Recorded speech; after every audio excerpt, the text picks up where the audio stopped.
Hola a todos y a todas. Espero que estén muy bien.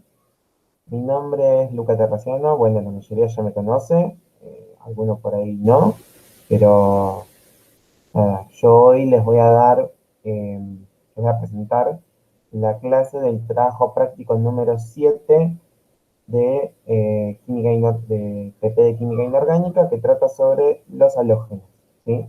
El grupo 17 de la tabla periódica. Bien, entonces, acá presentamos al grupo como en los trabajos anteriores. Lo primero que quiere decir de este grupo es que es el último grupo que vamos a estudiar en esta materia. Fíjense que nosotros empezamos con los metales alcalinos y alcalinotérreos, que eh, eran esencialmente metales, tenían carácter básico y reductor. Y ahora llegamos a la otra punta de la tabla, ¿sí? Nosotros fuimos estudiando toda esta transición en las propiedades, ¿sí? Hasta llegar a los halógenos, ¿sí? Entonces es importante que ustedes puedan ya como identificar que los halógenos van a tener propiedades completamente opuestas a los metales alcalinos y alcalinotérreos, ¿sí? Van a ser elementos que van a formar ácidos, van a ser elementos que van a formar sustancias o especies oxidantes, ¿sí? Y todo eso en realidad lo fuimos viendo a lo largo de la materia. Entonces, eh, me parece que como reflexión final, esto de que la tabla periódica es, acá está, digamos, acá como tenemos el negro, acá tenemos el blanco, y acá tenemos todo un conjunto de gamas de grises que lo fueron viendo en teoría de inorgánica cuando vieron propiedades periódicas, ¿sí? Esto es una de las cosas que les tiene que quedar en como una adquisición, ¿sí? La tabla periódica no es que se divide en metales y no metales, hay toda una transición entre estos, ¿sí? Y las propiedades varían más lentamente de lo que parece. Bien, generalidades del grupo 17. Los elementos que forman este grupo son el flúor, el cloro, el bromo, el yodo y el astato, que son todos elementos no metálicos. Al astato no lo vamos a estudiar por una cuestión obvia de que es un elemento radioactivo y no nos interesa. El nombre halógenos significa productor de sal porque están presentes en muchas sales marinas, generalmente como fluoruros, cloruros, bromuros y ioduros. La configuración electrónica externa de este grupo es Ns2Np5, donde este N representa el nivel de energía, y su estado de oxidación más estable es el -1, porque si miramos su posición en la tabla periódica, podemos ver que son elementos que tienen alta afinidad electrónica y alta electronegatividad. Entonces van a ser muy ávidos de ganar electrones. ¿Por qué son muy ávidos de ganar electrones? Primero por la carga nuclear efectiva, que ya vimos que aumenta disculpen, que aumenta de izquierda a derecha. Y por otro lado, porque ganando un electrón completan su último nivel, ¿sí? O sea, adquieren la configuración electrónica externa del gas noble siguiente. El cloro, el bromo y el yodo también pueden unirse a otros elementos más electronegativos y actuar con otros números de oxidación, +1, +3, +5 y +7 son los más comunes, pero el cloro, por ejemplo, también puede actuar con un número de oxidación +4, formando el dióxido de cloro, ¿sí? Ese compuesto tan controvertido que estuvimos bien, que estuvo apareciendo, que obviamente todos los profesores de inorgánica les decimos no lo tomen para evitar enfermedades, ¿sí? Es un compuesto, es una sustancia tóxica y es una sustancia que puede generar mucho malestar. Las sustancias simples que forman estos elementos son diatómicas, X2, ¿sí? Y son todos tóxicos y la mayoría corrosivos, ¿sí? Y por último, como dijimos antes, presentan propiedades principalmente ácidas y oxidantes. Acá tenemos unas fotos donde presentamos a los elementos, el flúor 2, ¿sí? Que es un gas de color amarillo, ¿sí? La particularidad que tiene el flúor y algunos de sus compuestos como el ácido fluorhídrico es que corroen al vidrio. Entonces uno no los puede mantener en recipientes de vidrio, no los puede almacenar en recipientes de vidrio.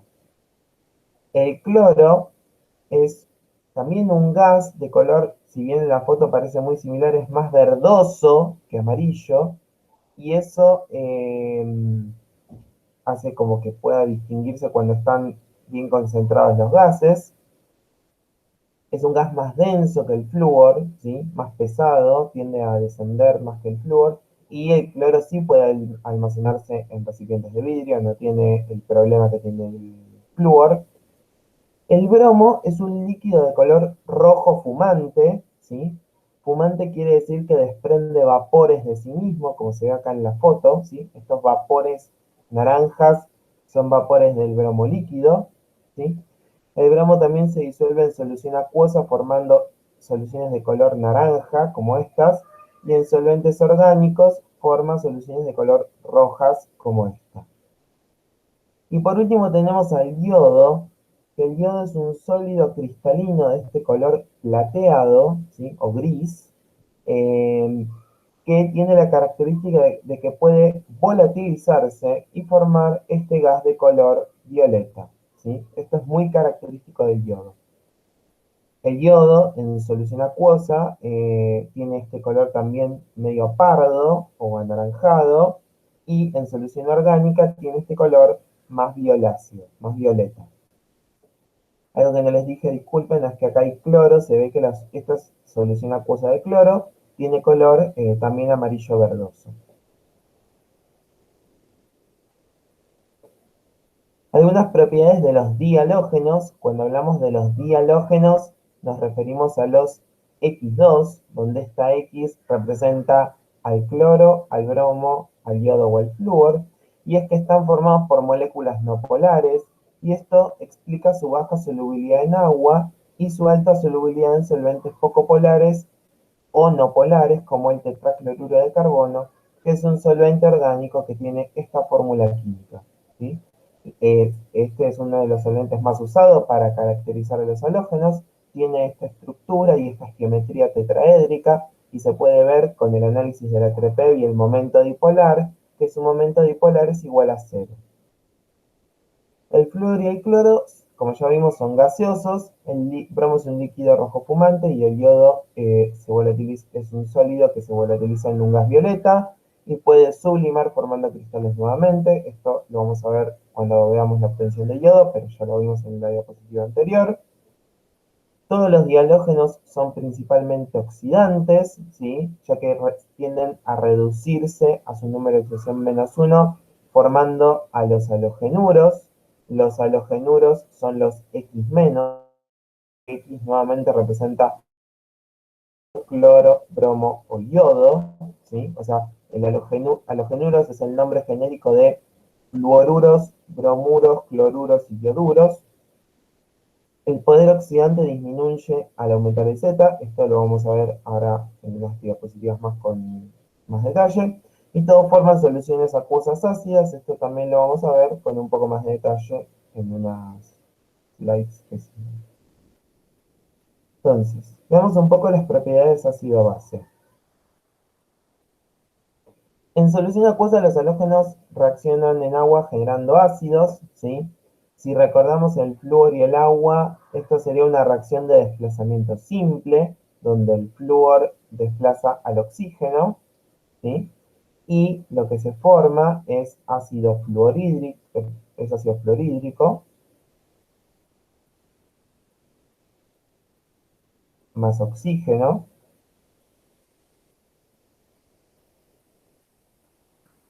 Entonces, acá tenemos que poner un 4, un 2 y un 2. ¿Sí? Acá podemos ver que el flúor también se reduce, entonces está mostrando no solo su capacidad de formar ácidos, y este ácido obviamente sabemos que es un ácido porque en solución acuosa va a liberar cationes hidrógeno.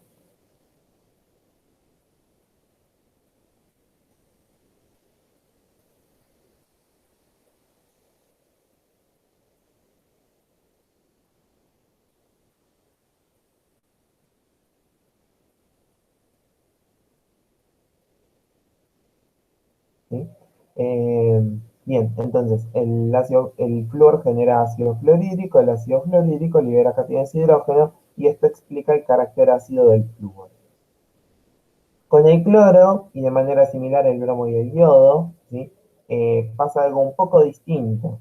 El cloro en agua forma una solución que se llama agua de cloro, que está formada por ácido hipocloroso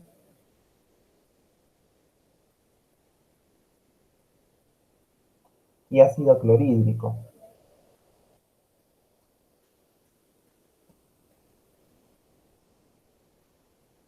Entonces, lo que podemos ver acá es que se forman dos ácidos y nuevamente estos ácidos tienen la propiedad de liberar cationes de hidrógeno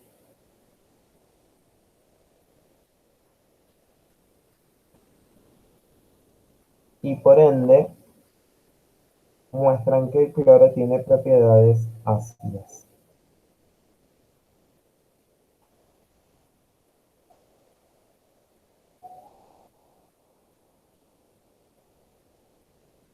Algo interesante es que el cloro tiene acción bactericida, ¿sí? Se usa para purificar las aguas, por ejemplo, y eliminar microorganismos. Y eso es porque el ácido hipocloroso es un ácido bastante inestable y tiende a descomponerse en ácido clorhídrico y oxígeno. Entonces podemos ver que si sumamos esta ecuación y esta ecuación, el ácido hipocloroso se cancela y queda una similar a esta. Eso se los dejo de tarea por si quieren explicarlo ustedes, pero a fines de mostrar el carácter ácido-base, con la primera ecuación que escribimos nos alcanza. Por otro lado, podemos reconocer el carácter ácido de estas sustancias con un papel tornasol, ¿sí? Tenemos que tener en cuenta que el cloro tiene acción blanqueadora, ¿sí? Recuerden que se usa en el blanqueador, para blanquear el papel y para blanquear la ropa, ¿sí? Entonces, si usamos un papel tornasol seco, lo que va a pasar es que el cloro lo va a decolorar y lo va a dejar blanco, mientras que si se usa húmedo, el mismo va a virar a rosa. Es posible que con el tiempo, si lo dejamos un rato, primero vire a rosa y después termine pasando a color blanco por justamente esta acción de colorante que tiene el cloro. Hablando un poco ahora de la química redox en función del pH, ¿sí? Recuerden que cuando hablamos de pH nos estamos refiriendo al medio, si es ácido o si es básico, ¿sí? Estos son los diagramas de Frost, que por ahí vieron en teoría inorgánica o algunos se los expliqué yo en TP muy rápidamente. También está explicado en la guía de teoría de química inorgánica. Estos diagramas, recuerden que nosotros solo lo usamos para verificar cuando una sustancia puede comproporcionar o dismutar, ¿sí? ¿Por qué? Porque recuerden que si yo, ustedes como verán, cada circulito representa una especie, ¿sí? Con un dado número de oxidación del elemento que estamos estudiando.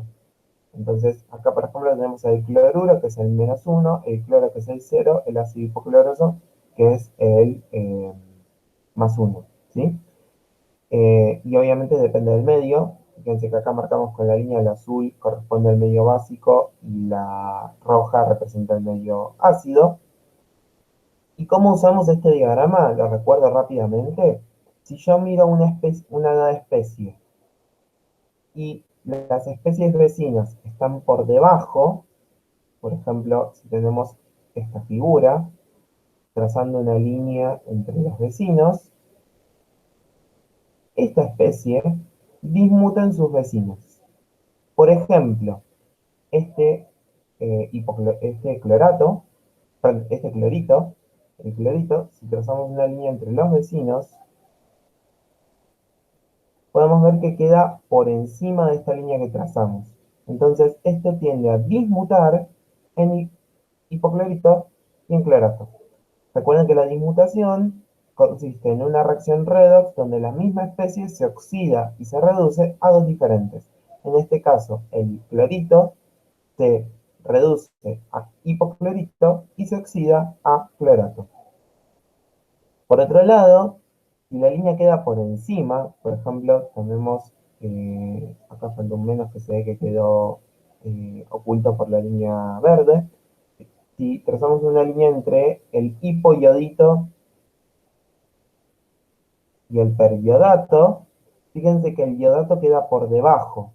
Cuando queda por debajo, eso quiere decir que si yo mezclo hipoiodito con iodato, comproporcionan a, con periodato, perdón, comproporcionan a iodato. ¿Qué quiere decir esto? El hipoiodito se va a oxidar a iodato y el periodato se reduce a iodato. Espero que haya quedado claro. Si no, cualquier cosa nos consultan en clase eh, o pueden leer lo de las guías. Igualmente nosotros no vamos a evaluar estos diagramas, pero sí me parece que son muy ilustrativos para ver el comportamiento de los halógenos, porque podemos ver que en solución ácida, si bien habría que hacer un poco de zoom, se puede ver que todos los halógenos comproporcionan en solución ácida, ¿sí? Los iones de los halógenos en realidad.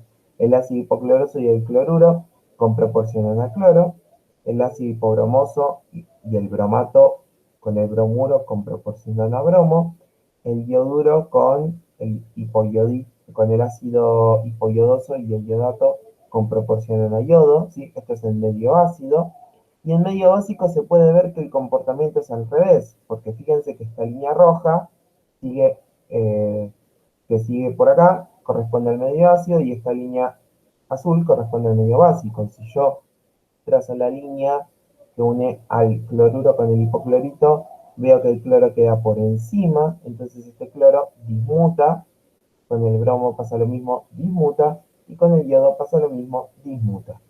Entonces, la regla de oro de los halógenos que tienen que saber es esta. Los halógenos dismutan en medio básico, mientras que sus iones comproporcionan en medio ácido. Nuevamente, no les vamos a pedir que lo interpreten a partir de estos diagramas, pero estos diagramas se usan para esto, para justamente ver con proporciones y dismutaciones. Son muy esquemáticos, muy sencillos de ver, una vez que uno ve, traza la línea. Eh, los doy así como a modo de una justificación de por qué pasa esto. Y lo que tienen que saber es esta regla, ¿sí? Porque seguro que las vamos a evaluar, es una de las reglas más importantes en la química de los halógenos. Acá tenemos como una especie de ecuaciones generales que ustedes podrían completar si aplican el método del ion-electrón. Este X2 representa un halógeno, ¿sí? Y este X representa el mismo halógeno que estaba acá. Fíjense que el X2 se transforma en X o menos y X menos, que esto correspondería a el halógeno con número de oxidación 0 y acá con número de oxidación más 1 y menos 1. Entonces se puede ver que como el sentido de la flecha es hacia la derecha y sobre esa flecha tengo un oxidrilo, esto quiere decir que el halógeno en medio básico se transforma en el hipohalogenito halogenuro, ¿sí? Y fíjense que estos dos reaccionan en medio ácido, por eso hay un protón acá, formando el X2, o sea que con proporcionan, el hipohalogenito y el halogenuro forman el halógeno.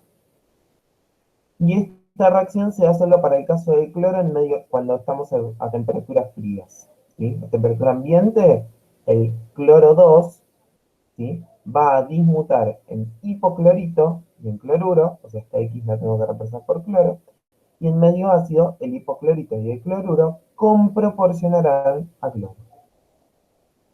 Por otro lado, si estamos para el caso del bromo y del yodo y el cloro, pero cuando tenemos acción del calor de por medio, si esto por ejemplo es cloro, se oxidará cloro-oxígeno 3 menos, que correspondería al clorato y al cloruro, y a su vez el clorato y el cloruro pueden comproporcionar y formar el cloro 2 de la misma forma que antes. Fíjense, en medio básico, el halógeno, el dihalógeno, se transformará en el halato, perdón, halogenato y el halogenuro correspondiente, y el halogenuro y el halogenato correspondiente, en medio ácido, formarán el halógeno. Estas reacciones ustedes las pueden practicar, lo que tienen que plantear es, por ejemplo, X2, perdón, X2 no, vamos a hacerlo con un ejemplo concreto para que quede más fácil. Voy a poner el caso del bromo, bromo 2, que se transforma en bromuro y bromato.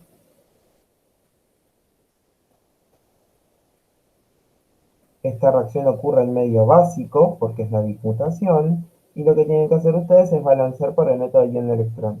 Plantear bromuro a bromo, plantear bromo a bromato, y aplicar las reglas que conocen. Van a aparecer oxidrilos, van a aparecer aguas que no aparecen en esta ecuación, y recuerden que eso se agrega según lo que nos indica el método guión-electrón. Lo mismo puede ser para el resto de las fracciones. O plantearlo para una comproporción, que es el ejemplo ya que estamos. Por ejemplo, si tengo iodato y yoduro, esto formará yodo, y nuevamente planteando esta situación que ahora ocurre en medio ácido, aparecerán protones, aparecerán aguas, y ustedes completarla tranquilamente. Bien, yendo un poco más a la química redox propia de los halógenos, lo que los caracteriza es justamente que los diátomos son sumamente oxidantes y el más oxidante de todos puede oxidar al resto de los halogenuros menos a sus dihalógenos, como se muestra acá, ¿sí? Este X menos representa cloro menos, bromo menos, yodo menos, ¿sí? Y como se ve, el flúor pasa a fluoruro y el X menos pasa al X2, o sea, a cloro 2, bromo 2, yodo 2, ¿sí? Y esta capacidad de oxidar a los elementos del mismo grupo va disminuyendo a medida que bajamos en el grupo.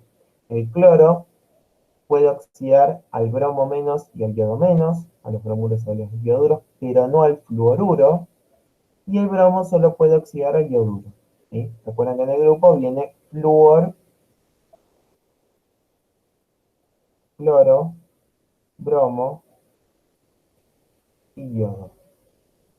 Entonces, a medida que bajamos, ¿sí? El elemento de arriba desplazar a los de abajo, perdón, la sustancia, el elemento de arriba, puede desplazar a los de abajo no pueden desplazar a los de arriba.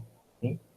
Viendo estas reacciones y ordenándolos, el poder oxidante de los halógenos sería flúor 2, cloro 2, bromo 2, en este sentido. Esto lo podemos explicar en base a la afinidad electrónica, ¿sí? No es el único factor y no es el principal factor por el cual se sigue este orden, pero con los elementos que tenemos nosotros podemos explicarlo a partir de la afinidad electrónica y llegamos a la misma conclusión. Entonces, en sentido, con las herramientas que tienen ustedes lo pueden explicar. Piensen que la afinidad electrónica es la capacidad de formar un anión, o mide de alguna forma el cambio energético al formar un anión. Entonces, en base a eso podemos ver qué tan favorable es transformar el flúor en flúor menos, el flúor atómico, no el flúor diatómico, pero va a estar asociado a este proceso. Eh, y bueno, a partir de eso se puede explicar esta teoría. El flúor es la especie más oxidante, el yodo es la especie, es el halógeno menos oxidante, y análogamente podemos ver que como el flúor es el más oxidante, el flúor, o sea, ¿qué queremos decir con que el flúor es el más oxidante? Es el que más fácilmente va a reducirse. En contraposición, podemos decir que el fluoruro es el que se va a oxidar más difícilmente, ¿sí? El fluoruro va a ser el que más le cueste oxidarse al flúor. Entonces, haciendo una analogía, el fluoruro sería el halogenuro menos reductor, acá perdón es reductor, y el yoduro el más reductor. O sea que el yoduro es el halogenuro más fácil de oxidar a yodo. Eso lo podemos ver acá con los valores del potencial de reducción. Recuerden que cuanto más grande es este potencial, mayor es la tendencia a reducirse. El flúor es el que tiene el mayor potencial, o sea que es el del flúor 2 a flúor menos es el proceso más favorable, y de yodo 2 a yodo menos, el tener el menor potencial es el proceso más favorable, el menos favorable, siendo más, en principio, y comparándolo con el resto de los elementos de este grupo, que el yodo menos se oxida al menos. Bien, a partir de lo que dijimos antes, eso podemos predecir o podemos diferenciar, ¿sí?, estas propiedades redox con la reacción con ácido sulfúrico concentrado y los halogenuros que tenemos en el grupo, ¿sí? Acá elegí halogenuros de potasio, pero podría ser de cualquier elemento, podría ser de sodio, de calcio, de lo que ustedes quieran, ¿sí? Lo que tenemos que recordar para estas reacciones es que el ácido sulfúrico concentrado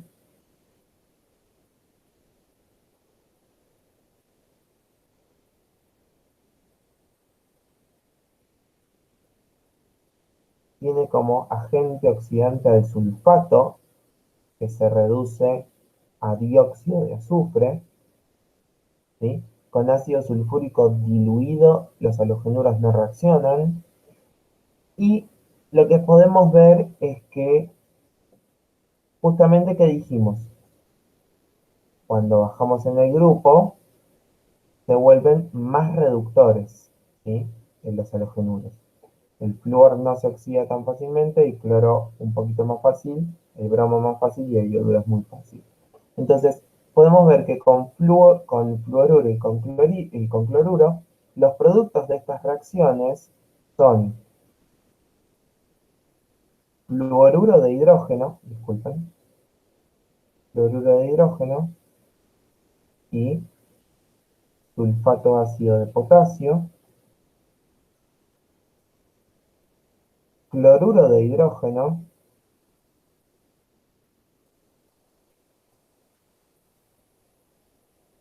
y sulfato ácido de potasio.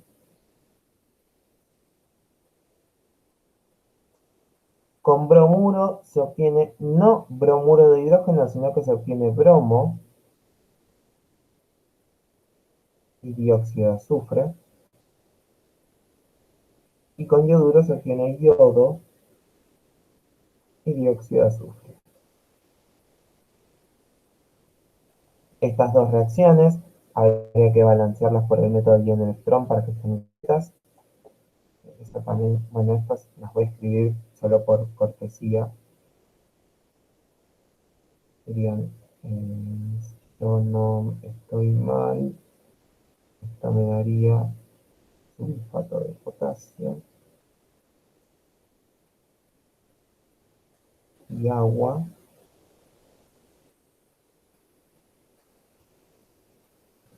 Con un desagüe sulfúrico, y esto también de este lado daría sulfato de potasio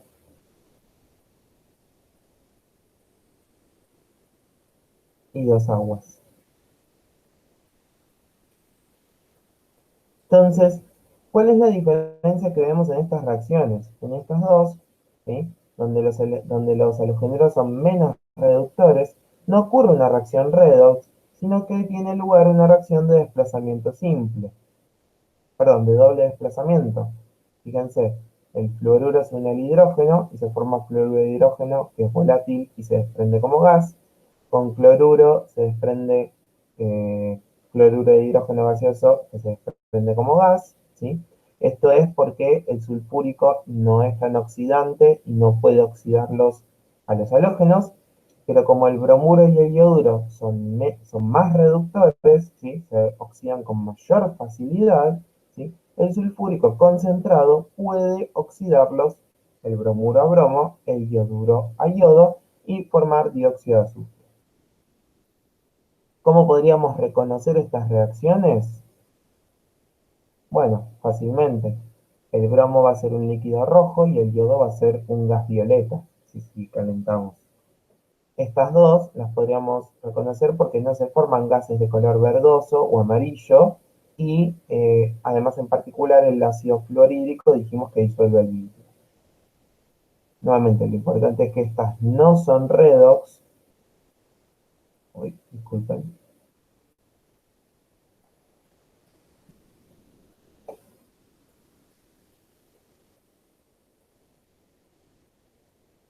estas no son reacciones redox, estas sí son reacciones redox. Y nuevamente, acá lo que vemos es que estos dos se oxidan más fácilmente, porque si volvemos a la diapositiva anterior, vemos que sus potenciales de reducción son bastante menores que los de estos dos.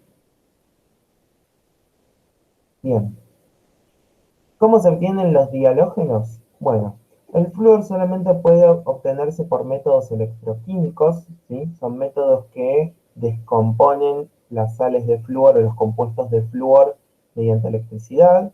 No podemos obtener al flúor por oxidación química. Cuando hablamos de oxidación química nos referimos a esto, a usar alguna sustancia que oxide a la especie que yo quiero. El cloro, el bromo y el yodo pueden obtenerse por comproporción en el laboratorio. Volviendo a las reacciones anteriores que vimos acá, ya dijimos, en medio ácido, los hipohalogenitos y los halogenuros, o los halogenatos y los halogenuros, si los mezclamos en medio ácido, me permiten obtener el halógeno. Entonces, esa es una técnica de obtención en el laboratorio. El yodo puede obtenerse fácilmente por oxidación de agentes oxidantes como el dióxido de manganeso o el peróxido de hidrógeno a partir de ioduros. Ya vimos que el ioduro es el más reductor de todos los halogenuros. Y algo importante es que los halógenos no pueden obtenerse en soluciones alcalinas, ya que dismutan en este medio, ¿sí? Tenemos que tener muy presente esto. En los métodos de obtención de laboratorio, yo nunca voy a tener a un halógeno como tal, como el dihalógeno, como el X2, si las soluciones tienen pH alcalino o son básicas, ¿sí? ¿Por qué? Porque estos halógenos nuevamente van a dismutar y estarían como el hipohalogenito y el halogenuro, o el halogenato y el halogenuro correspondientes.